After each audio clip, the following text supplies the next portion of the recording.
Euro 2024 prediction பண்ண போகிறோம். Group ஏல Germany first, Scotland second, Switzerland third, Hungary last பிளேஸில் முடிப்பாங்க. குரூப் பியில் Spain first, Croatia second, third Italy, அதுக்கப்புறம் அல்பேனியா முடிப்பாங்க. குரூப் சியில் England first, Denmark second, Serbia third, Slovenia ஃபோர்த்தில் முடிப்பாங்க.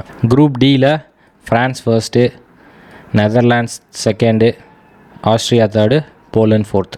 குரூப் இயில் Belgium, Ukraine second, Romania third, Slovakia fourth. Group எஃப்பில் போர்ச்சுகல் ஃபர்ஸ்ட்டு, செக் ரிப்பப்ளிக் செகண்டில் முடிப்பாங்கன்னு நினைக்கிறேன். 3வது டர்க்கி, 4வது ஜார்ஜியா. தேர்ட் பிளேஸ் முடிச்ச 6 டீமில் 4 டீமை நம்ம செலக்ட் பண்ணுவோம்.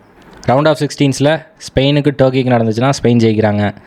Germany, Portugal, Netherlands, Belgium, France, England.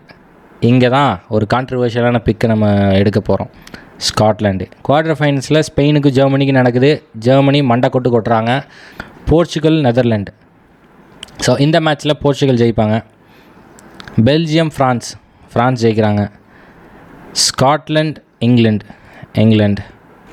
செமிஃபைனல்ஸில் ஜெர்மனி, போர்ச்சுகல் ஆடினாங்கன்னா எனக்கு ஜெர்மனி தான் ஜெயிக்கணும். ஆனால் போர்ச்சுகல் தான் ஜெயிக்க போகிறாங்க. ஃப்ரான்ஸ், இங்கிலாந்து இந்த 2 ஃபேவரட்ஸில் ஒருத்தங்களை நாக் அவுட் பண்ணியே ஆகணும். அந்த காரணத்தினால நம்ம ஃப்ரான்ஸ் எடுக்க போகிறோம்.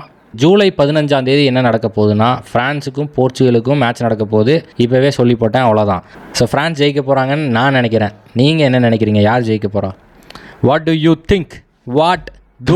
யூ திங்க் அதாவது நீங்கள் என்ன நினைக்கிறீங்கன்னு கமெண்ட்டில் கழுவி ஊற்றினாலும் பரவாயில்ல போட்டு விடுங்க.